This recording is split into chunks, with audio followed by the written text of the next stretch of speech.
Existen muchas leyendas acerca de apariciones, brujas y demonios en la carretera. Lo que escucharás a continuación es una leyenda urbana acerca del demonio que aparece al costado de la carretera. Si ves a este demonio con forma de hombre, no conduzcas de vuelta a casa. Pero antes de continuar, si aún no estás suscrito a este canal, te pido que por favor le des fuerte al botón de suscripción y actives la campanita de notificaciones. Eso nos ayudaría muchísimo. Tenemos esta leyenda urbana en mi ciudad llamada El Hombre al Lado del Camino. Supuestamente es posible que lo veas parado al costado de la carretera cuando conduces. Algunos dicen que siempre es cuando estás de camino a casa. He visto fotos del hombre del camino equivocado. Circulan entre nosotros por mensajes de texto. Circulan aquí entre estudiantes, trabajadores, amigos y familiares. Curiosamente, nunca he visto ninguna de esas fotos publicadas en línea. No sé si es por miedo, porque los que han hecho las fotos quieren perpetuar la mística de nuestra leyenda urbana local, o por otra cosa. Estaba bastante seguro de que esas fotos habían sido un engaño, solo alguien disfrazado como el hombre del camino equivocado. Tal vez era la misma persona cada vez. En cuanto a la apariencia del hombre del camino equivocado o hombre de la carretera, usa su ropa andrajosa al revés, generalmente una camisa de franela y jeans. Su rostro sonriente, pintado, se ve inquietamente realista, hasta que se gira hacia un lado y puedes ver que en una superficie lisa. Parece que se afeita el cabello, se pinta una cara en la parte posterior de la cabeza y se pone una peluca hasta los hombros que cubre su rostro real. Aquellos que he conocido que afirman haber visto al hombre del camino equivocado dicen que esperaron una semana antes de conducir a casa. Se quedaron en la casa de un amigo o en un hotel y ni siquiera se molestaron en ir a casa para empacar una maleta. Sin embargo, también he oído que hay que esperar un mes. El consenso común parece ser: si lo ves mientras conduce a casa, no termine el viaje hacia ella. Date la vuelta, ve a otro lugar y espera al menos una semana. Pensé que era un montón de tonterías hasta que mi cita y yo vimos al hombre del camino equivocado cuando volvíamos a mi casa después del cine. Fue Katy quien lo vio. «Reduce la velocidad», dijo ella. «Creo que veo al hombre del camino equivocado del que me hablaste». Katy solo había vivido en mi ciudad durante medio año, así que una de las cosas que le había dicho en mi búsqueda para compartir con ella tantas cosas interesantes como pudiera había sido nuestra leyenda urbana local sobre el hombre del camino equivocado. Fue una coincidencia que hubiéramos estado hablando de él unos días antes. Nunca había visto a alguien vestido como el hombre del camino equivocado en persona. Fotos, seguro, pero nunca en persona. Me temblaba el pie cuando aflojé el paso del acelerador. Estaba oscuro, casi a medianoche, y no había farolas o estaban apagadas. Los faros de mi auto lo iluminaron. En el lado de la carretera estaba frente a nosotros. En realidad, estaba de espalda a nosotros. Esa cara pintada estaba frente a nosotros. Los vaqueros, la camisa de franela y la peluca también estaban girados hacia nosotros. Sus brazos y piernas se veían mal. Fueron empujados hacia abajo en su ropa de la manera opuesta. Quería divertirme, pero estaba alarmado. Cuando llegamos a estar a unos 10 pies de distancia de mi auto, volvió su cabeza pintada hacia nosotros. Esos ojos pintados, realistas pero demasiado abiertos para siempre, parecían estar mirando directamente a los míos. Mientras conducíamos lentamente, lo saludé con la mano y me reí para tratar de aliviar un poco la tensión. Él no le devolvió el saludo. Miré a Katy. Ella también estaba saludando, pero ella no se estaba riendo. Miré hacia atrás a tiempo para ver el lado resbaladizo de la cabeza afeitada y pintada de esa persona. Y la ilusión óptica de una cara real se hizo añicos. Destrozado, pero de alguna manera peor por ello. Además, cuando miré por el espejo retrovisor mientras aumentábamos nuestra distancia, me pareció ver algo brillando debajo de la peluca que llevaba hasta los hombros. Luego se fue, perdido en la oscuridad. Cogí velocidad. No había estado caminando, pero de alguna manera me preocupaba que viniera detrás de nosotros demasiado rápido. Entonces, ¿qué hacemos ahora?, dijo Katy. No podemos ir a tu casa ni a la mía. La miré y pronto los dos comenzamos a reír. Bueno, dije. Después de esta noche podremos decirles a todos que vimos al hombre del camino equivocado y nos fuimos inmediatamente a casa. Me pregunto quién pretendía ser el hombre del camino equivocado, dijo Katy. Me pregunto por qué lo estaban haciendo. ¿Crees que deberíamos dar vuelta e intentar hablar con ellos? Preferiría que no lo hiciéramos, dije. Podrían ser peligrosos, pero estoy seguro que solo es alguien que busca mantener viva la leyenda urbana. Es tu auto, dijo Katy, pero si fuera mío... Está bien, dije, daremos la vuelta. Mi abuelo solía decir, si tienes dudas sobre qué giro tomar, siempre puedes dar un giro en U hasta que averigües las cosas. Uso eso como una metáfora de la vida. Pero cuando hice mi giro en U, mi corazón latía con fuerza en mi pecho. Condujimos por toda esa calle oscura sin volver a ver a esa persona. Tenía un par de millas de largo en esa dirección, por lo que no hay forma de que pudieran haber caminado o corrido la distancia tan rápido. Katy y yo decidimos que la persona vestida como el hombre del camino equivocado debe haber dejado el arcén de la carretera hacia los bosques circundantes. La idea de que se escondieran en el bosque mientras pasábamos de nuevo me hizo sentir como si tuviera araña arrastrándose por mi piel. Hicimos otro giro en U y durante todo ese tiempo me quedé mirando alrededor en caso de que esa persona saltara sobre nosotros de la nada. Pero pronto nos dirigíamos de regreso a la dirección de mi casa sin volver a mirar el hombre del camino equivocado.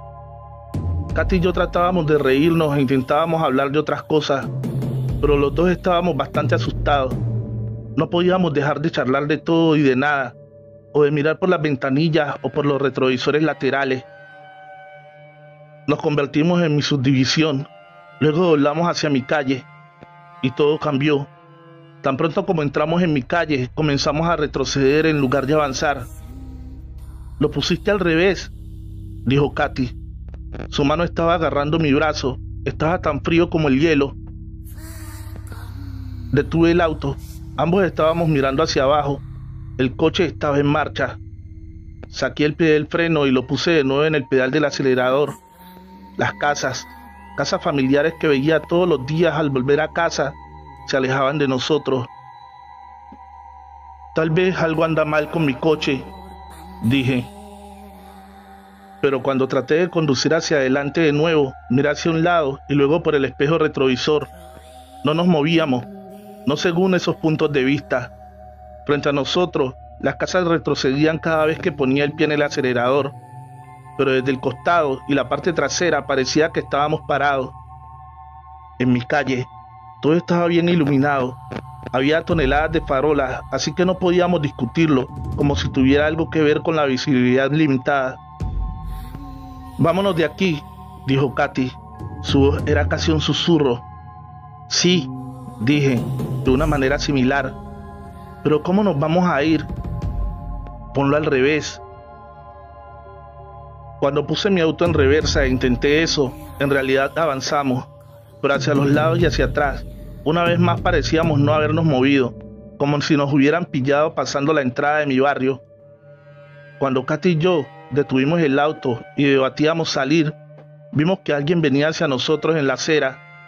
Se acercaban a nosotros desde la parte delantera del vehículo, así que no estoy seguro de cuán precisa era la distancia. Parecía que ya estaban a unos 6 metros de distancia.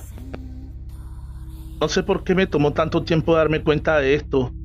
Tal vez fue porque no quería, pero reconocí a mi vecino por la nuca y por la forma de su cuerpo, que era algo atípico.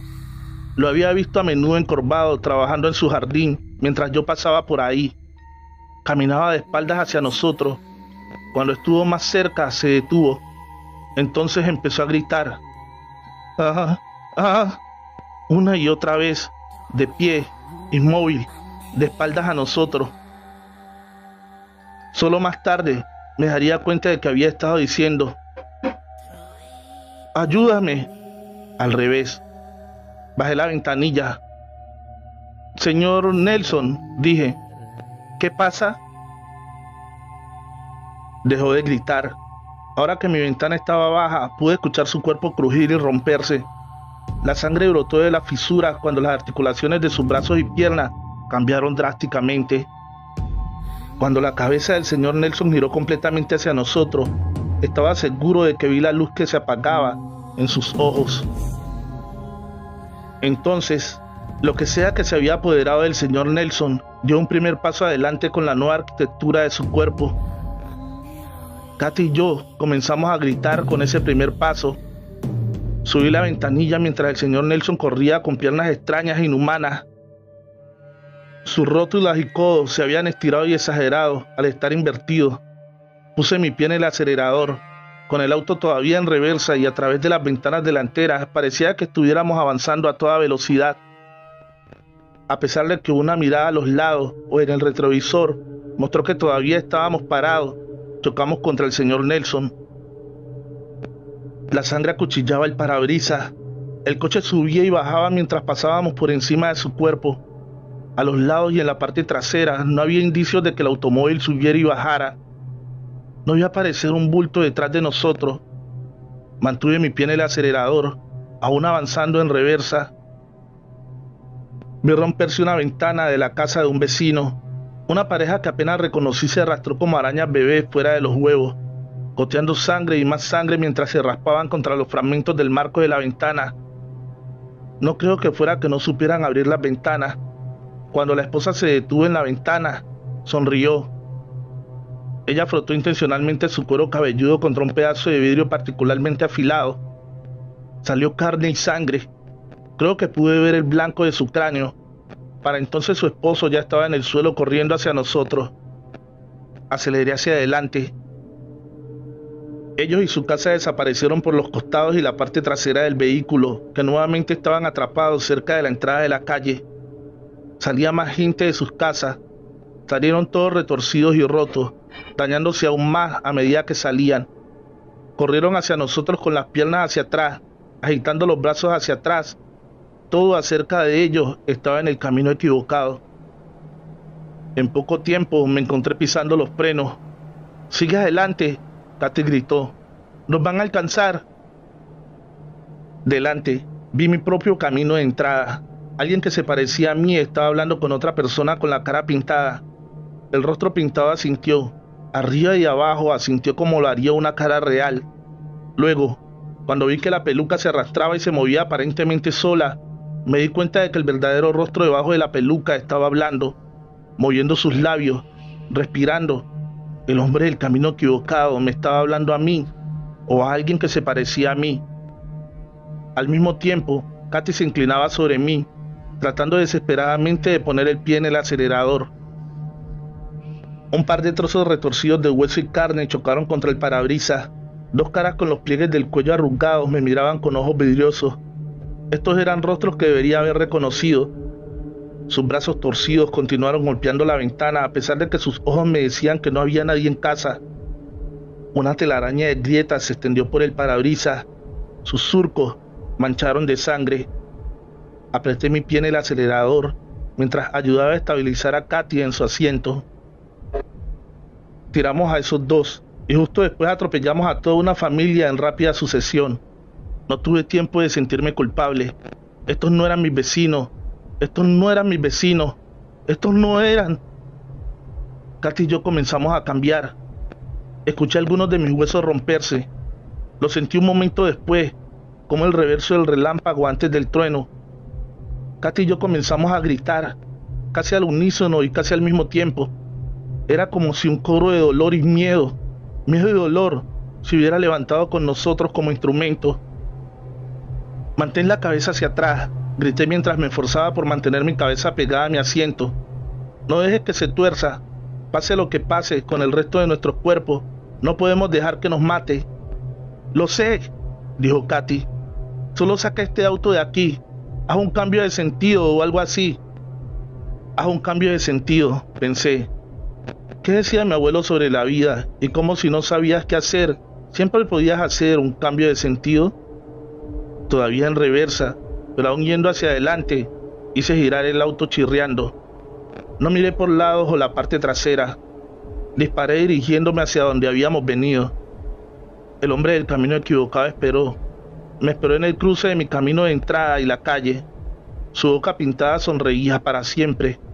Sus ojos pintados estaban demasiado abiertos e incapaces de parpadear. Pasamos junto a él y salimos del barrio. Sin embargo, Katy y yo no estábamos fuera de peligro.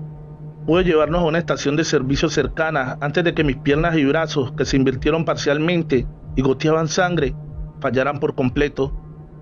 Nos arrastramos fuera del vehículo y sobre el frío y duro cemento de la gasolinera. Me desmayé casi de inmediato, pero Katy me dice que mantuve el conocimiento hasta que llegó la ambulancia. No la envidio. Pasamos meses en el hospital con huesos rotos y ligamentos y músculos desgarrados. Creo que lo único que no hubiéramos salvado de un daño permanente podría haber sido los asientos de nuestro vehículo resistiendo nuestros cambios. Les dijimos a los médicos que habíamos tenido un accidente automovilístico. Nos negaron con la cabeza y siguieron haciendo preguntas. Volví a casa, eventualmente. Ambos lo hicimos. La razón por la que me fui a casa fue porque uno de mis vecinos que habíamos atropellado con mi coche vino al hospital a visitarme. Parecían completamente bien, como si nada hubiera pasado, y el hombre del camino equivocado nunca los hubiera cambiado. Pero mi vehículo, Katy y yo sufrimos daño, tanto física como psicológicamente, y mientras nuestros cuerpos se están recuperando, no creo que volvamos a ser los mismos. Me siento mal por dentro. Suscriptores del canal. La bruja que desafió al diablo. Relato especial de Alex Morales Gómez y Trovit Relatos de Horror.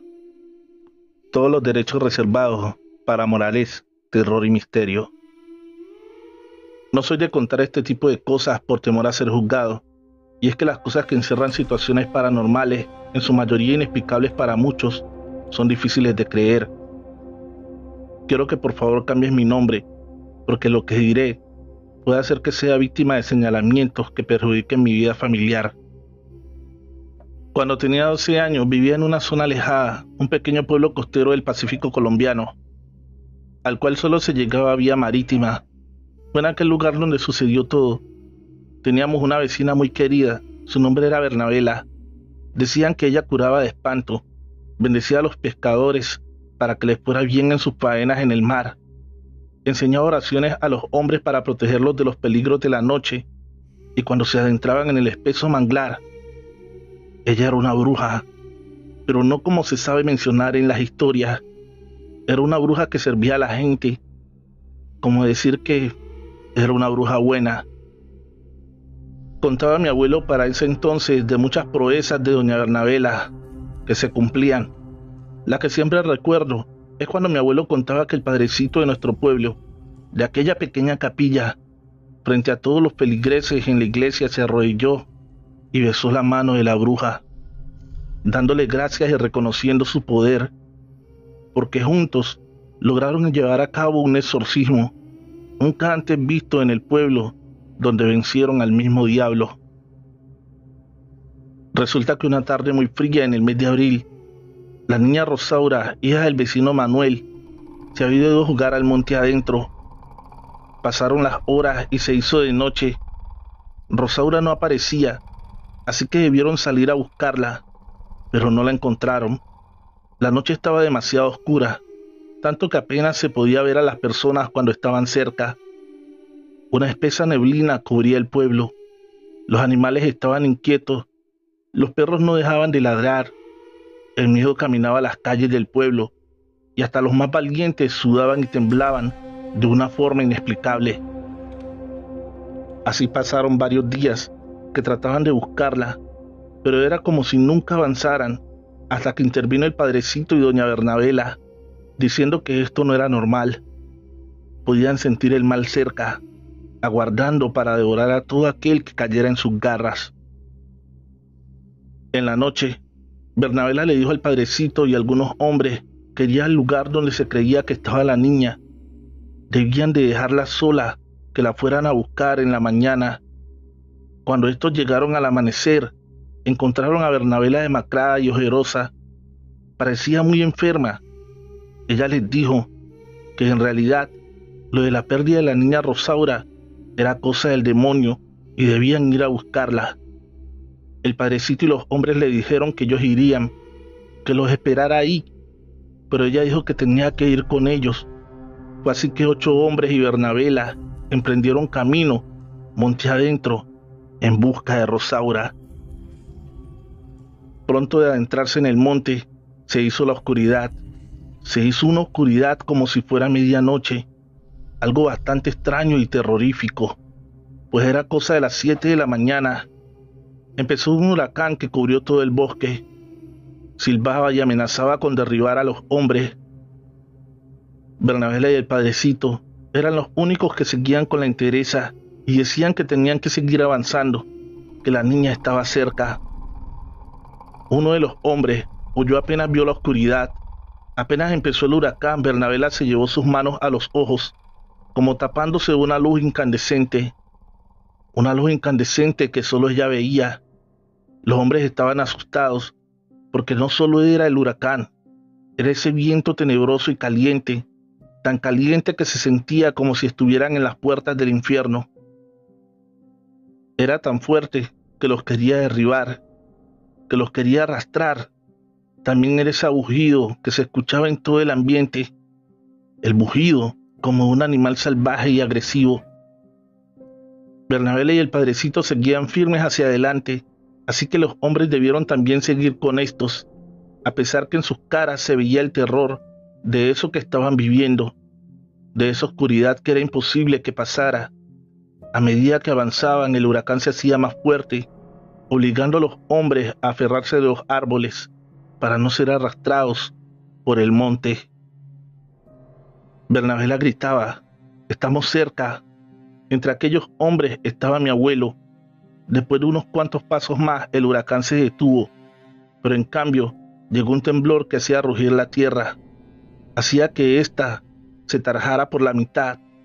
Al padrecito debieron darle la mano para no ser engullido por una de estas grietas hechas en la tierra. Otro de los hombres huyó apenas empezó el temblor. Bernabela gritaba como loca: «Hay que seguir avanzando, hay que seguir avanzando, estamos cerca». El temblor seguía con más fuerza, tumbando los hombres al piso. El ambiente se llenó de un olor a azufre y a podredumbre, y de un chillido que hacía doler los oídos. Los hombres se llevaron las manos a las narices y a los oídos, tratando de protegerse de aquello que no entendían. De un momento a otro se hizo el silencio y vieron a la niña sentada. Parecía que hablaba con alguien y sonreía. La oscuridad era absoluta, pero donde estaba la niña se veía con claridad. Una voz tenebrosa y rugiente cubrió todo el monte y gritó: «Largo de aquí». Otro de los hombres huyó muerto de terror. Gritaba por todo el monte: «Es el demonio, es el demonio». Bernabela pareció ser atravesada por un rayo que nadie más vio, pero que la hizo caer al suelo. Llevándose sus manos al pecho, con una voz lastimera y suave, gritó: «Déjala en paz, yo ya cumplí mi promesa». En ese momento, la niña corrió a brazos de Bernabela y el sacerdote. Bernabela se veía débil, así que los pocos hombres que quedaban en el sacerdote llevaron en sus brazos a la niña y a Bernabela al poblado. En el mismo momento que Bernabela cayó al piso, llevándose las manos al pecho, se hizo de día. Se vio el sol en el firmamento irradiando, como nunca antes lo había hecho. Bernabela, después de lo vivido, quedó débil y enferma. Muy pronto murió. Nadie sabe a ciencia cierta lo que pasó, pero algunos cuentan que le confesó al padrecito, días antes de morir, que el demonio se había vengado de ella y se había robado a la niña para hacerle pagar por haber hecho el bien. Esa era la venganza del demonio, por ella no dedicar sus artes y su conocimiento al servicio del mal, y por el contrario, sí a hacer el bien. Recuerden también que la mejor forma de apoyar este canal es dejando tu pulgar arriba y un bonito comentario. Si aún no estás suscrito, dale fuerte al botón de suscripción y activa la campanita de notificaciones. Renuncia, escrito por Anaís Veloz. Historias macabras para no dormir. Trabajaba como policía en el estado de Jalisco, pero debido a lo que me sucedió renuncié de inmediato.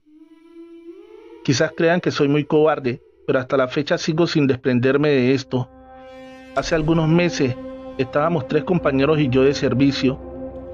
Nuestra zona era el centro de Jalisco. Eran cerca de las 6 de la tarde cuando nos hablaron por radio que habían ejecutado a un hombre a las afueras de un conocido centro comercial. Nos dirigimos de inmediato y aún alcanzamos a ver cómo huían del lugar. La orden fue darlos de baja, así que comenzamos la persecución y comenzaron a dispararnos. Contestamos la agresión de igual manera y lamentablemente los dimos de baja. Llegaron de inmediato los servicios pericales a acordonar la zona. A mí y a otro de mis compañeros nos tocó hacer de guardia, ya que temían por la seguridad de los compañeros. Estaban colocando las señalizaciones correspondientes y esperando a que llegara el CEMEFO para el levantamiento de los cuerpos. Estábamos fumándonos un cigarrillo mi compañero y yo para bajar un poco la adrenalina de minutos antes, cuando escuchamos cómo uno de los peritos gritaba desesperado: «¡Alto! ¡Deténganlo! ¡Ayúdenme!». Volteamos de inmediato cuando vimos que la camioneta se movía y el perito trataba de detenerla, haciendo fuerza con su cuerpo. Corrimos a toda prisa creyendo que el sujeto había quedado con vida, pero lo más extraño fue que al estar muy cerca la camioneta se detuvo repentinamente. Mi compañero revisó al sujeto para ver si contaba con signos vitales, pero el resultado fue el mismo que la primera vez que lo revisaron: estaba muerto, al igual que el resto de los delincuentes. El perito al principio había entrado en shock, después de algunos minutos logró tranquilizarse, y un rato más tarde dijo que pudo haber sido un reflejo del cuerpo, que eso era normal. Estábamos por llamar nuevamente a la fiscalía para preguntar qué había pasado con los chicos del CEMEFO, ya que estaban tardando más de lo habitual. En ese momento llegó y comenzaron a sacar los cuerpos. Después del levantamiento, les dijimos que nos retiraríamos del lugar, cosa que los peritos no nos los permitieron. Dijeron que tenían que revisar la camioneta meticulosamente, ahora que ya se habían llevado los cuerpos. Mi compañero y yo aceptamos de no muy buena gana. Justo cuando nos dimos la vuelta para buscar un lugar donde sentarnos, la camioneta empezó a avanzar nuevamente por sí sola y comenzaba a sonar el claxon de una manera constante. «Quita las llaves», le gritaba a mi compañero, que hacía la lucha de subir a la camioneta. Cuando por fin pudo abrir la puerta para subirse a la camioneta, nuevamente se paró de golpe y pude ver la cara de mi compañero de terror. «¿Qué pasa?», le gritaba algo estresado al verle el semblante. «No tiene llaves. ¿Cómo demonios es que se mueve?». Para tratar de tranquilizarlo, le dije que debía ser una falla mecánica. Los peritos ya no quisieron seguir investigando y mi compañero decía que prefería renunciar a quedarse más tiempo en ese lugar. Así que tuvimos que hablarle a la grúa para que remolcara la camioneta. Supongo que se encontraban cerca, ya que no tardaron mucho en llegar. Llené el reporte a toda prisa y me fui a mi casa a descansar, o eso creía. Me metí a bañar y me fui a la cama, justo a las 2 de la mañana. Me desperté al escuchar voces. «Jefe, nos vienen siguiendo». Se podía escuchar la angustia de la persona que hablaba. Me levanté de inmediato creyendo que mi radio había captado alguna frecuencia de algún grupo delictivo. Pero cuál sería mi sorpresa al tomar mi radio y darme cuenta que se encontraba apagado. Traté de relajarme y le eché la culpa al día tan fuerte que tuve. Me hice un té y me volví a dormir, pero después de aproximadamente media hora, nuevamente se volvió a escuchar lo mismo. «Jefe, nos vienen siguiendo, nos tienen rodeados». Juro que pude escuchar los balazos. Se escuchaba todo eso tan real como si la balacera estuviera sucediendo en mi habitación.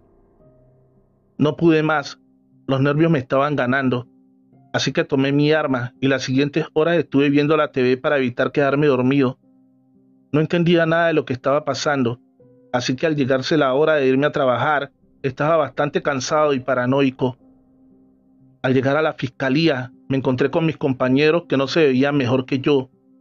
No me dijeron nada, pero podía notar su nerviosismo, ya que yo me encontraba igual. No aguanté más y me acerqué a uno de ellos. Le comencé a platicar todo lo que había pasado la noche anterior y pude ver un poco de alivio en su rostro. Entonces no solo me pasó a mí, decía, un poco aliviado. Creí que solo yo lo escuchaba, pero mis hijos y mi esposa también lo escucharon. Creíamos que nos estaban balaceando la casa. Incluso pedí refuerzo, dijo algo avergonzado. Estábamos muy entrados en el tema cuando nos interrumpió el encargado del corralón, donde habíamos mandado la camioneta. A ustedes los quería ver. Necesito la autorización para poder desconectarle la alarma y el calzón a la camioneta, ya que toda la noche estuvo sonando ese bendito mueble. Le firmamos la autorización y se retiró tranquilo. Nos mandaron llamar para decirnos que los otros 2 de nuestros compañeros habían presentado su renuncia muy temprano, y la corporación quería saber si habíamos recibido alguna amenaza hacia nosotros o algún miembro de nuestra familia. Salimos a nuestra guardia como todos los días. Decidimos dejar a un lado lo que había pasado la noche anterior y seguir como si nada pasara. Pero después de un rato, los radios comenzaban nuevamente, la misma voz, las mismas palabras. Solo sé que esta vez se escuchaba una segunda voz. No me quiero morir, repetía una y otra vez. Y la voz que ya nos era familiar respondía: tírales, cabrón, que de esta no salimos vivos. Nos quedamos helados al escuchar eso y optamos por retirarnos del lugar. Así fueron las siguientes 3 noches y 3 días. El cuarto día nuevamente se volvió a presentar el encargado del corralón. Fue directamente con mis superiores y pidió autorización de subastar la camioneta, a lo que mis jefes se opusieron de inmediato, ya que aún no se cumplía el tiempo para hacerlo. Él, un poco molesto, le dijo que desde que habían llevado esa camioneta, muchas cosas raras estaban pasando. El primer día no dejaba de sonar, creíamos que era alguna falla, pero llevamos un eléctrico y el ruido seguía. Hace 2 días la camioneta se movió sola, avanza unos cuantos metros y se detiene. La mera verdad, yo estoy muy nervioso. O me autoriza la subasta, o ahora mismo le presento mi renuncia. Al verlo tan decidido, no tuvo más opción que saltarse algunos seguimientos y firmó. Creímos que con eso se acabaría nuestro calvario, pero no fue así. Antes de renunciar, supe que la camioneta la han vendido 4 veces. Mismas veces que la han ido a regresar. Todas las personas dan el mismo motivo. Dicen que la camioneta está embrujada. Incluso ya le han echado agua bendita. Pero ni así dejan de pasar cosas. Lo mismo pasa con nosotros día tras día y noche tras noche. Esa gente se manifiesta. Muchos creerán que lo tenemos merecido porque dicen que somos asesinos con licencia, pero no es así. En este caso, yo a raíz de esto acudo a que me hagan limpia y cada día me encomiendo más a Dios. Gracias. La cabaña, escrito por Anaís Veloz, historias macabras para no dormir. Solía trabajar abriendo caminos en la sierra para que pudieran transitar los camioneros troceros. Era un trabajo muy bueno, ya que la paga era excelente y el trabajo no era muy pesado. Mi amigo Alberto era el que manejaba la máquina. Yo solo le servía de cocinero y le ayudaba en lo que necesitaba. Pasábamos 21 días en la sierra y una semana descansábamos. Para serles sincero, a mí me gustaba mucho mi trabajo, ya que cada día mi amigo Alberto me enseñaba un poco el manejo de la máquina. Una ocasión nos mandaron a un lugar al que nunca habíamos ido, ya que los que se encargaban de esa zona habían tenido un accidente. Tardamos cerca de 12 horas en llegar. Estábamos muy cansados y lo peor de todo es que nos dejaron pasadas las 10 de la noche y necesitábamos caminar cerca de 1 hora y media para localizar la máquina que habían reparado días atrás los mecánicos. Empezamos a caminar ya resignados, mi compañero y yo, cuando después de algunos 20 minutos pudimos ver una cabaña, así que decidimos tocar, y nos abrió una señora de algunos 40 años. Después de presentarnos y decirle qué es lo que hacíamos allá a esa hora, le pedimos que nos dejara pasar la noche, ya que se nos estaba haciendo imposible seguir caminando por la oscuridad. Ella muy amable nos invitó a pasar, y dentro de la cabaña se encontraban otras 2 mujeres jóvenes, 3 hombres y 4 niños. Ellos fueron bastante amables con nosotros, pero había algo muy raro en aquella familia. Se notaban bastante pálidos y los niños se veían como si estuvieran enfermos. No hablaban ni hacían movimiento alguno. Uno de los hombres se acercó a saludarnos y a preguntarnos qué era lo que hacíamos a esas horas caminando solos, que era muy peligroso. ¿Peligroso?, preguntó Alberto entre risas. Si aquí no hay más que árboles. En ese momento todos nos miraron algo molestos, y el señor repuso Aquí hay más peligro de lo que te imaginas, muchachos, y es mejor estar atentos. Mi compañero se acercó a decirme que debían de estar locos, que hiciéramos la lucha de dormirnos y que en la mañana nos iríamos muy temprano, ya que esa gente comenzaba a darle miedo. Les pedimos que nos dijeran dónde podíamos dormir, a lo que la mujer solo señaló una esquina sin decir palabra alguna. Extendimos las cobijas y nos acostamos. No pasó más de media hora cuando comenzamos a escuchar cómo aventaban la puerta y cómo entraban corriendo varias personas. Supusimos que eran varias por el ruido que se lograba escuchar, ya que la oscuridad de la noche nos impedía ver. Después de unos segundos, una fuerte descarga de arma de fuego nos hizo quedarnos petrificados sin poder movernos. Creíamos que esa gente no se había dado cuenta que estábamos ahí. Aunque les parezca increíble, nos quedamos dormidos. No sé si fue el miedo o qué demonios pasó esa noche, pero a la mañana siguiente mi compañero me despertó. Pensé ver sangre tirada por todos lados, pero vaya sorpresa que nos llevamos. La cabaña estaba totalmente sucia, incluso pareciera que llevaba varios tiempos deshabilitada. Por eso no podría ser posible, el día anterior se encontraba totalmente diferente. Recogimos nuestras cosas a toda prisa y al salir de ese lugar nos quedamos helados al ver que frente a la cabaña se encontraban 10 cruces, cada una de ellas tallada con nombre y fecha, y lo más impactante es que en una de ellas llevaba el nombre de la persona que habíamos conocido horas atrás. Corrimos despavoridos, incrédulos y bastante nerviosos por lo ocurrido. Al llegar a donde estaba la máquina, ahí se encontraba un campamento de leñadores, y al vernos en tan mal estado, se acercaron a preguntarnos que qué nos había pasado. Le narramos lo acontecido, y uno de ellos comenzó a llorar desconsolado. Ellos eran mi familia, y hace 8 años los asesinaron para quitarles sus tierras. Yo andaba entregando una carga para la ciudad, por eso fue que a mí no me hicieron nada. Pero ya varias gente ha comentado que aún se pueden seguir viendo en la cabaña.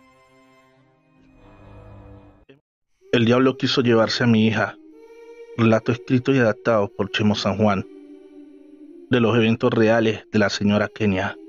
En la descripción, el link de su canal de YouTube y su página de Facebook. Síguelo.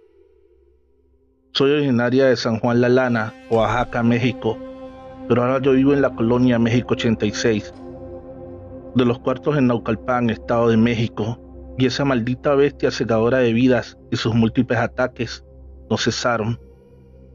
Mi experiencia con este ser es de angustia, de sentir desesperación, al grado que cuando despierto de madrugada siento que él me ve, que ha regresado de nuevo. Si tan solo viviera mi abuela Juanita, la bruja blanca, o Úrsula, la bruja pactada, él no atacaría de esta manera. Ya no puedo dormir como antes y ahora tengo actualmente 7 meses de embarazo de mi futuro segundo bebé. La tengo que proteger hasta su nacimiento. No quiero que nos pase lo que viví en Oaxaca cuando Belcebú reclamaba a mi primer hija, ni menos lo que pasó en Veracruz. Allí una señora conocida mía, que era bruja pactada, quien vivía en Córdoba, en el estado de Veracruz, con la cual conviví mucho cuando era también joven. Ella me contaba que podía transformarse en lo que quisiera, esto para lograr sus objetivos, así como en un perro o en un pavo gigante y salir a hacer sus maldades, que también podía meterse en los sueños de las personas para dominarlos y robarse a sus niños y después devorarlos en la oscuridad. Incluso entraba físicamente en casas de niños recién nacidos en los que desprendía su alma del cuerpo después de devorar su sangre. Prácticamente, a mi corta edad, el destino me ha cruzado en el camino de brujas, brujos, nahuales y hechiceros, así como chamanes, y el que no me aparta es del camino del mismo Lucifer, que ahora en mi nuevo embarazo ha regresado a impedir que se desarrolle este ser en mi interior. Pero gracias a Dios, ya sé cómo hacerle frente.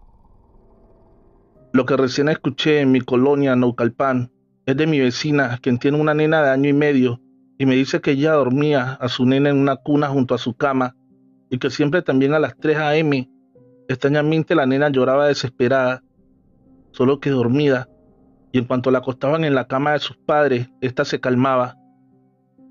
Pero un día, estaban despiertos en la cocina y a la hora que lloró la niña, Entró el padre a su cuarto y alcanzó a ver la silueta de una fea y carcomida mujer junto a la cuna. Y en cuanto esta bruja se vio descubierta, se volvió una bola de fuego, no sin antes chuparle su sangre dulce, y desapareció. Después dice que la madre vio igual otra noche una bola de fuego venir directamente a su ventana, que ella sintió miedo, pues estaban solas, y se salió rápido y se fue con su mamá. Otra cosa que escuché fue de un chico que trabajaba con mi esposo. Como son músicos, por lo regular trabajan de noche, y esa vez en que llegaron de trabajar, el chico estaba bajando los instrumentos para guardarlos. Cuando entró todo apresurado, estaba todo pálido, y dijo que lo asustó una señora que estaba escondida en la casa de al lado, que estaba como agachada detrás de unas plantas y que lo estaba viendo, y esta no tenía ojos ni piernas, era como un tronco humano. También otra vecina me contó que cuando ella tenía a su niño chiquito, en las noches, como escuchaba que en el techo de su casa arañaban y pisaban con mucha fuerza, como queriendo entrar por arriba, a ella le daba mucho miedo, y hasta que bautizó a su hijo, dejó de pasar eso. En la casa donde vivimos, actualmente llevamos ya casi 4 años. Es una casa sola que rentamos. Vivo con mi nena de 5 años y mi esposo, como ya les comenté, es músico y trabaja más que nada por las noches, y siempre que él está aquí, duermo súper bien. Pero cuando sale a trabajar, o como ahora que tuvo que salir a otro estado, no duermo casi nada, y mi nena dice que tiene sueños extraños. Otra cosa que acabo de recordar es que cuando mi nena, quien tiene el don de la luz y platica con los muertos, tenía casi 3 años, dormíamos junto a un closet y se quedaba abierto un espacio. Entonces un día mi esposo se fue en la noche y me quedé con la nena ya en la madrugada. Escuché un ruido extraño, como un animal adentro de la casa, y me desperté. Justo allí vi como alguien jaló a mi niña de la cama y fue a caer en medio del closet y comenzó a llorar.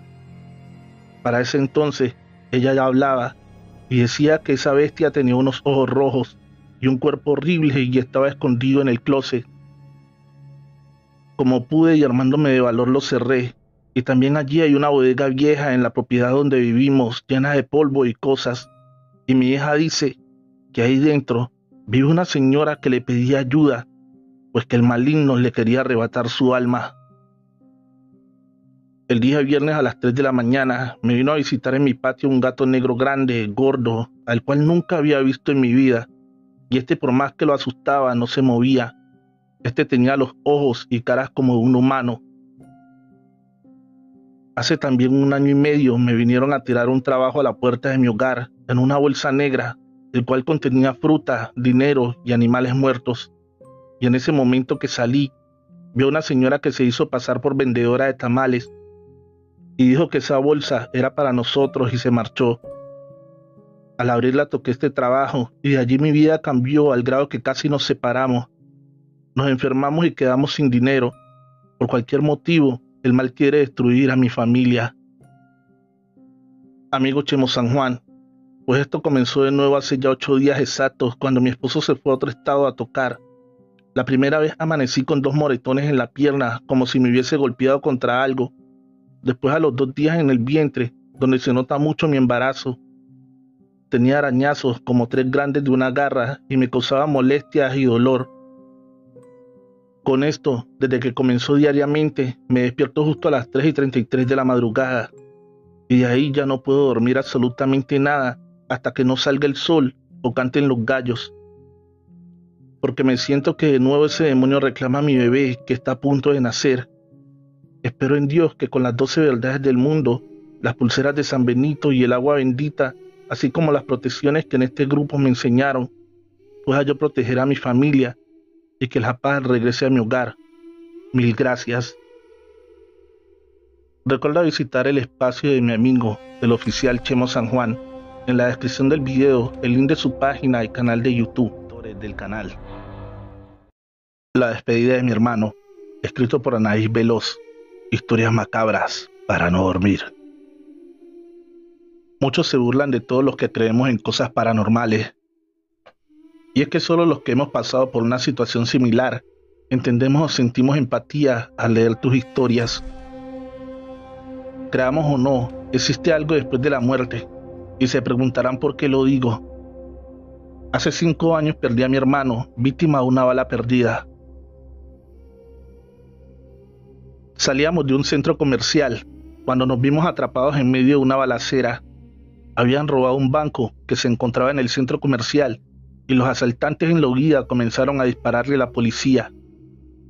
Intentamos cubrirnos, pero desafortunadamente una de las balas le dio en la cabeza a mi hermano, provocándole la muerte. Mi madre y yo salimos ilesas de aquella terrible persecución, al igual que el resto de la gente que se encontraba pasando ahí. Solo mi hermano había perdido la vida ese día. Nos pusimos como locas tratándolo de revivir, pero nuestros esfuerzos fueron en vano. Mi hermanito jamás volvió a abrir los ojos. Mientras hacían el levantamiento del cuerpo, una pluma blanca cayó sobre el hombro de mi mamá. Ella la tomó y tiró al suelo. Yo no le di mucha importancia, pues acababa de perder a la persona que más amaba en el mundo. No solo era mi hermano, él era mi amigo, mi cómplice y mi confidente. Durante el funeral sucedieron varias cosas bastante extrañas, ya que justo cuando llegó el cuerpo de mi hermano, un colibrí revoloteaba en la sala de velación. Y al llegar la medianoche, el olor de su perfume inundó el ambiente. «Hijo mío, ¿por qué me abandonaste?», gritaba mi madre destrozada. En ese momento, un pequeño ruido se escuchó dentro del ataúd y mi madre, sin pensarlo, quitó el vidrio del ataúd y comenzó a mover el cuerpo rígido de mi hermano, creyendo que estaba con vida. «Andrea, hija, ayúdame. Tu hermano está vivo». «Cálmate, mamá. Luis está muerto». «No, hija, yo escuché claramente que se movió. Debió haber crujido la madera del ataúd, mamá». «No, hija, no estoy loca, fue tu hermano». «Ya, por favor, mamá, recuerda que donamos los órganos de Luis». Mi madre estaba al borde de la locura y yo tenía que mantenerme fuerte para ella. Pero el dolor también me consumía en silencio. Al llegar al cementerio nuevamente nos dimos cuenta hasta que el olor a su perfume era tan intenso que todas las personas comenzaron a notarlo también. Y justo antes de cubrir el ataúd de tierra, una parvada de palomas blancas pasó sobre nosotros. Jamás le prestamos atención a todas esas señales que nos mandaba mi hermano. Pasaron los días, las semanas y los meses, pero el dolor por la pérdida de mi hermano no cesaba. Mi madre y yo acudíamos al centro comercial donde había perdido la vida para colocar una veladora y orar por su eterno descanso. Hasta que uno de tantos días, una joven mujer se paró a un lado de mi madre y de mí. Recuerdo perfectamente sus palabras, pues han sido las que hasta la fecha nos han dado esa resignación y consuelo que tanto buscaba nuestro corazón. «Disculpa, no sé si ustedes me crean o no, pero tengo que darles un mensaje de un joven que no me ha dejado en paz desde que llegué», nos dijo la mujer al acercarse.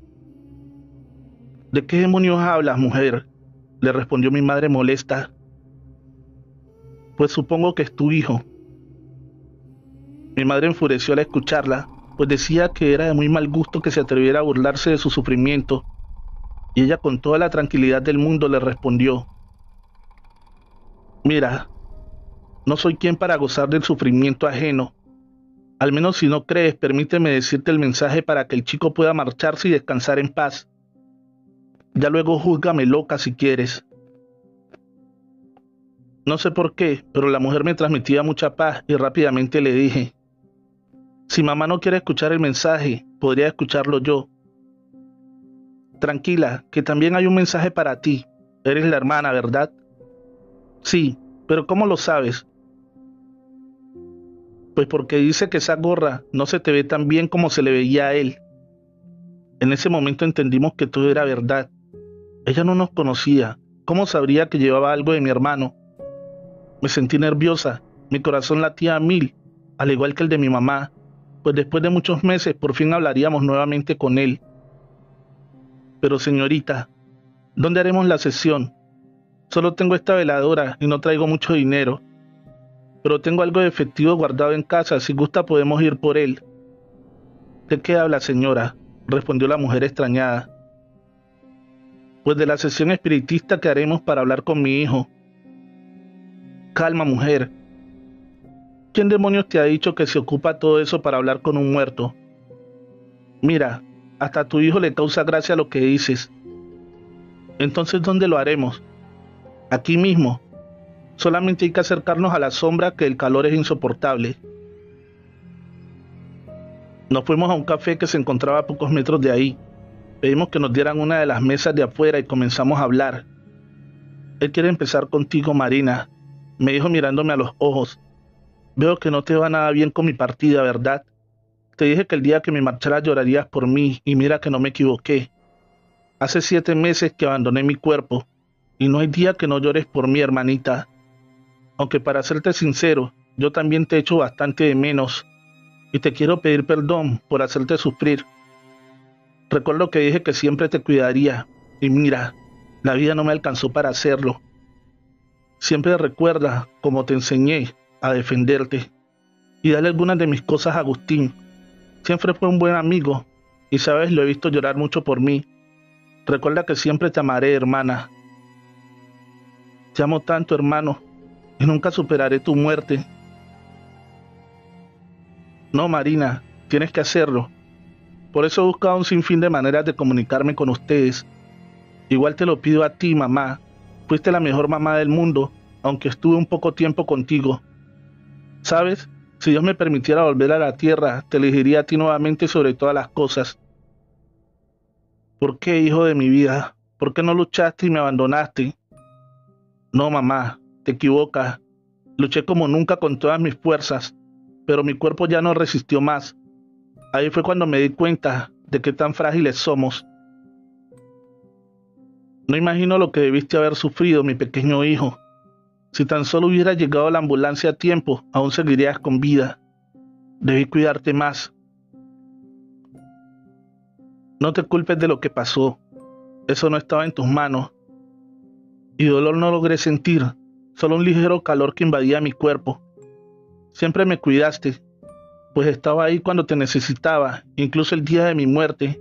Y tampoco culpes a la ambulancia de cualquier forma. Hubiera muerto, mamá. Todo está escrito en el libro de la vida, y ahí estaba cómo y cuándo debía morir. Mi madre no paraba de llorar, pero con cada palabra de mi hermano su semblante cambiaba. Cada vez podía ver más paz en su rostro. ¿Y qué quieres que hagamos, hijo? Dime qué es lo que necesitas. Que vivas, mamá. Que tú y mi hermana hagan su vida y paren de llorar, pues sus lágrimas retrasan mi camino. Vivan que yo viviré a través de ustedes. En ese momento, la mujer dijo que mi hermano se tenía que marchar, pues llevaba tiempo vagando, buscando paz, y ahora que por fin había podido hablar con nosotras, ya no podía detener su camino. Y también nos comentó que la pluma, los colibríes y las palomas eran señales divinas de que él estaba bien, pero nuestra tristeza y lágrimas hacían que detuviéramos su camino, y él estaba cansado de tanto andar. Él también necesitaba su descanso, pues en el andar de ellos es muy peligroso que permanezcan en este plano. Suelen ser persuadidos por demonios que andan en esta dimensión y los condenan a vagar sin rumbo por el resto de la eternidad. Juzguen ustedes mismos mi experiencia, y espero no ser la única que ha tenido la dicha de contar con este tipo de ángeles que nos manda Dios para despedirnos de nuestros seres amados. La Ouija, escrito por Anaís Veloz. Historias macabras para no dormir. Soy de la Ciudad de México y esta es mi experiencia. Todo comenzó cuando mi papá decidió comprar una casita a las afueras de la ciudad. La casa era bastante grande y estaba a muy buen precio. De hecho, le quedó algo de dinero para hacerle algunos arreglitos. Mis hermanos y yo nos resistíamos a mudarnos tan lejos, ya que siempre hemos vivido cerca del centro. Por su parte, mi mamá estaba fascinada con la idea de por fin tener su casa propia. Aceleramos la mudanza y todo transcurría de lo más normal. Lo único bueno de esa casa es que cada uno de mis hermanos y yo tendríamos nuestra propia habitación. Ese día fue bastante ajetreado, así que al final del día todos estábamos muy cansados Mi papá trajo algunas pizzas para cenar. Estábamos en medio de una pequeña discusión por quién ocuparía las habitaciones, cuando sin motivo alguno se cayó un alterón de platos que se encontraba encima de una mesita de la cocina. En ese momento todos nos quedamos callados. Fue un silencio bastante perturbador. Cuando mi mamá comienza a buscarle la lógica para tratar de tranquilizarnos, mi hermano mayor, que siempre le ha gustado los temas paranormales, dice que mañana pedirá una ouija prestada para estar seguros que no hubiera fantasmas. Todos lo tomamos a broma y lo retamos para hacerlo al día siguiente. En la mañana Carlos, que es mi hermano mayor, salió a pedirle prestada la tabla a un compañero de la universidad. Al cabo de mediodía ya se encontraba de regreso en la casa. No lo podíamos creer. La había conseguido. Le pedimos jugar enseguida, a lo que nuestra petición fue negada. No lo usaríamos hasta que estuviéramos todos. Ese fue el trato. Por la noche que llegó mi papá, ya teníamos todo listo para empezar. Nos sentamos alrededor de la tabla, mis dos hermanos, mis padres y yo. Dijo que papá y él lo harían primero. Colocaron sus dedos sobre el triángulo y empezaron a preguntar que si se encontraba alguien en la habitación. Estábamos un poco nerviosos, ya que una de las puertas se cerró de golpe sin motivo alguno. No había corrientes de aire ni nada por el estilo.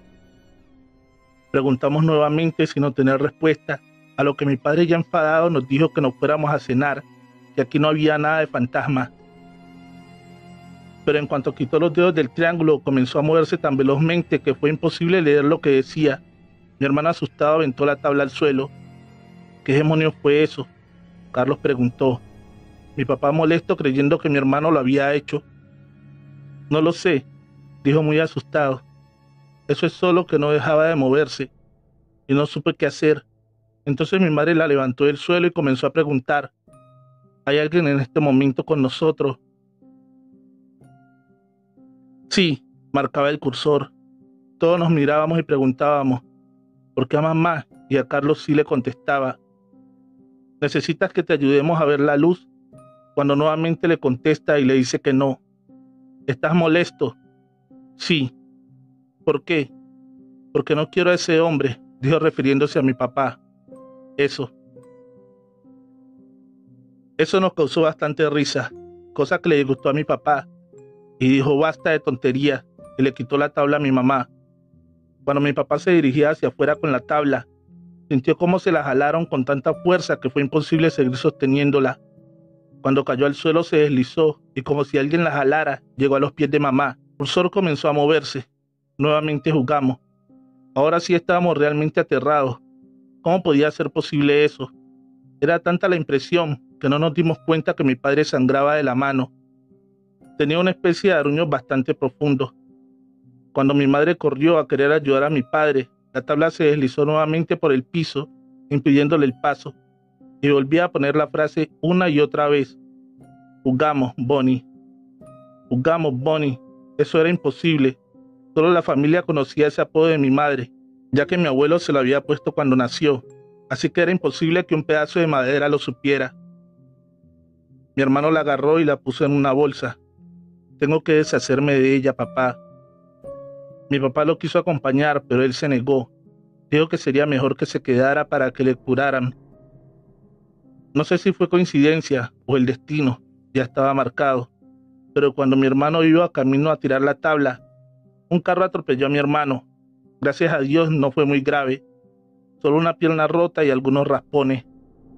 Cuando nos hablaron para avisarnos, nos fuimos directo al hospital muy preocupados. Al llegar vimos que ya lo estaban dando de alta y nos regresamos a la casa.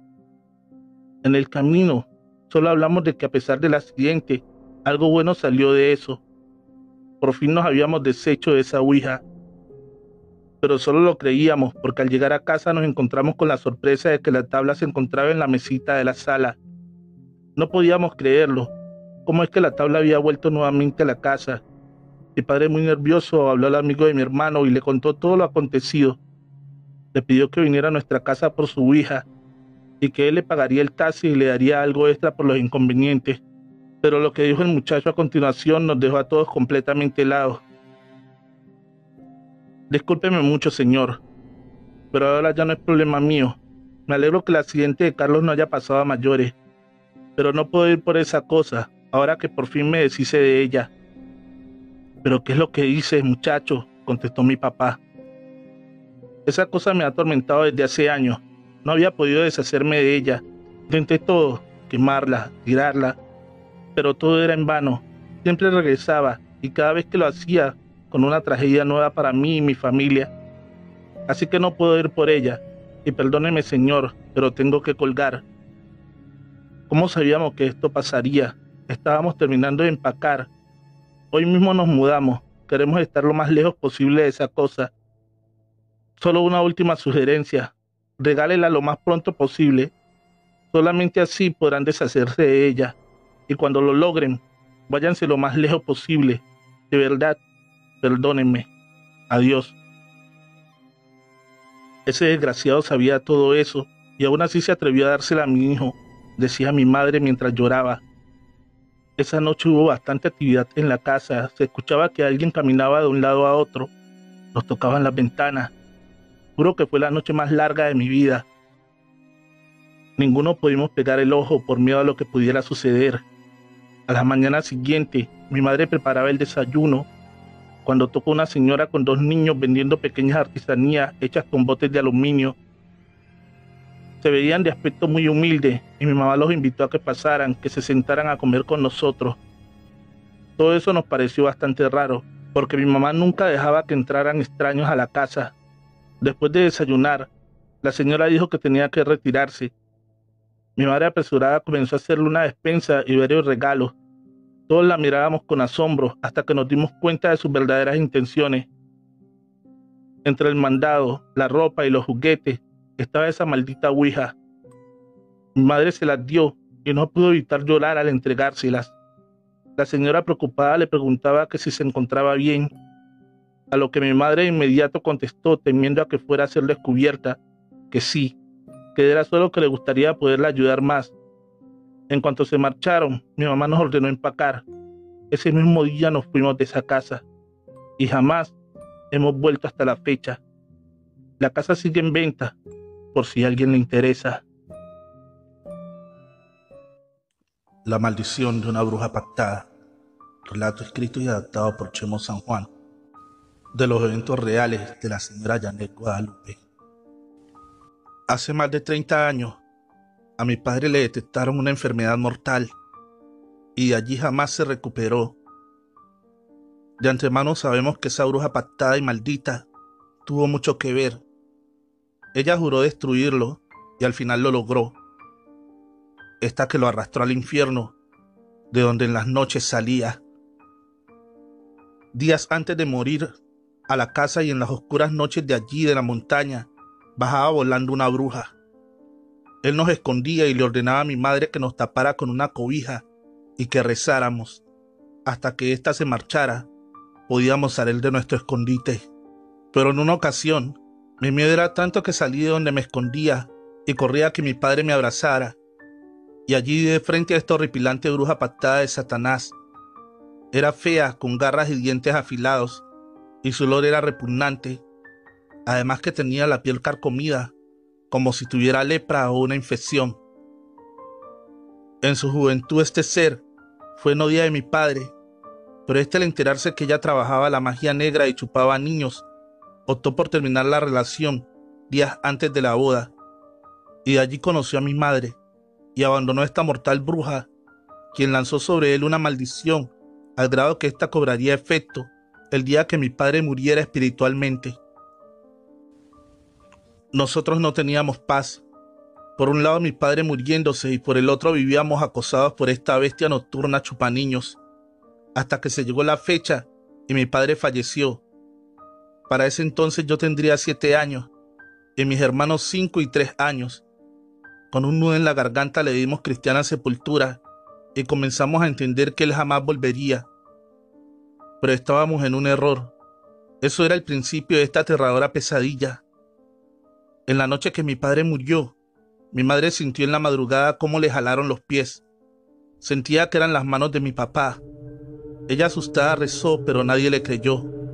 Mi hermano menor en esa semana veía cómo un extraño hombre caminaba en círculos afuera de la casa y asustado le avisaba a mi madre. Mami, mami, allí afuera hay un hombre muy raro, se parece a mi papi, pero este trae cola, barba y cuernos, y además alas para volar, pero allí algo le impide entrar a la casa, mami. Al oír esto, yo temblaba de pies a cabeza y con terror abrazaba a mis hermanitos y esperábamos al amanecer o al canto de los gallos. En la semana de Día de Muertos, justo a sus 9 días de fallecido, tocaron la puerta a la 1 de la mañana y mi madre, con miedo al abrir, descubrió que era mi padre, el cual le dijo: he venido por ti, María. Deja a los niños y no tengas miedo. Increíblemente se echaron a volar en esa negra noche. Yo abracé a mis hermanitos, aterrada de lo que habíamos visto. No comprendía cómo mi padre regresó de la muerte y menos cómo lograba volar. Esto era algo jamás visto. Después de unas horas, ella regresó como si nada, y desde esa noche, justo a las 12 de la madrugada, mi madre comenzaba a convulsionar, pues clarito en esa hora veíamos o sentíamos cómo llegaba un espíritu y la posesionaba, y este sin duda era el alma errante o vaga de mi padre, que se la quería llevar. Después, al casarse, juraron que si uno de los dos moría, el otro vendría por su compañero. Mi madre pactó con él y le dijo: mi amor, si tú mueres, júrame que me llevarás contigo. Confío en ti, sé que no me fallarás. De esto pasaron como 1 año y medio. Yo sufría mucho por ser la hermana mayor. Cuidaba a mis hermanitos y a mi madre, que a diario era visitada por esta alma de mi padre, que ya estaba alejada de Dios y de la luz, pues notaba su esencia muy pesada, pero no era él, era algo que lo dominaba. Le conté con miedo a mi tía, hermana de mi madre, quien llevó a Catemaco, Veracruz, a una bruja blanca a la casa, de las pocas que curan de los pantanos, pero mi madre no quería ayuda y se arrastraba y forcejeaba, pues no permitía que la bruja blanca la curara. Al notar esa energía que la posesionaba justo a la medianoche, la bruja asustada ordenó a mi tía que sacaran de la casa a todos los niños. Cuando la bruja blanca se quedó con mi madre y la empezó a curar, mi madre se escondía abajo de la cama lanzando maldiciones y gritando: no quiero que me toques. Como pudo, mi tía y la bruja blanca agarraron a mi madre y la pusieron en medio de un círculo de alcohol. Mi madre se empezó a retorcer al grado que se le deformó el rostro y de tanto dolor se desmayó. En eso la curandera exclamó: no estamos solos, hay 2 presencias de oscuridad y bajo astral. Uno es un hombre recién fallecido y el otro es de una bruja pactada de la orden de Satanás, que viene por el arma de tu hermana amiga. Se la quieren llevar al infierno con ellos. Están allí, en esa recámara, y esa bruja negra está esperando a que me marche para devorar el alma de tu hermana. Y el hombre está preocupado por sus hijos, ya que los dejó chicos y en vida sufre por esto. Ven, acércate, José. Tú no eres malo, solo estás dominado por una maldición que te hicieron, y tu alma poco a poco es arrastrada al infierno. Si quieres luz, yo te la daré, para que trasciendas y logres descanso eterno, pero tienes que prometerme que no dañarás a tu familia. Él aceptó recibir la luz, y con unas hierbas y un ritual blanco lo logró, y vimos como un humo blanco subía al cielo, y la oscura bruja se retorcía de odio y de coraje, pero nada pudo hacer mi padre. Ya comenzaba a descansar en paz. Mediante otra sanación de despojo, y después de horas de luchar con esa bruja, logró hacer que ésta se marchara a la montaña, de donde bajó, pero ésta juró venganza, y al día de hoy esperamos que de nuevo baje y nos ataque, pero ya no estamos solas. Mi madre, a raíz de esa posesión espiritual, logró desarrollar un don de luz que le permite cuidarnos y protegernos, y ha sido enlace o medium del mundo de vivos y muertos, y siente cuando un demonio anda cerca y quiere dañarnos. Ahora ya estamos un poco tranquilas, ya crecimos y formamos una familia y estamos preparados para dar batalla a esa oscura bruja de las frías montañas. Trovadores, recuerda que la mejor forma de apoyar este canal es dejando un like y un bonito comentario. Recuerda suscribirte y activar la campanita de notificaciones.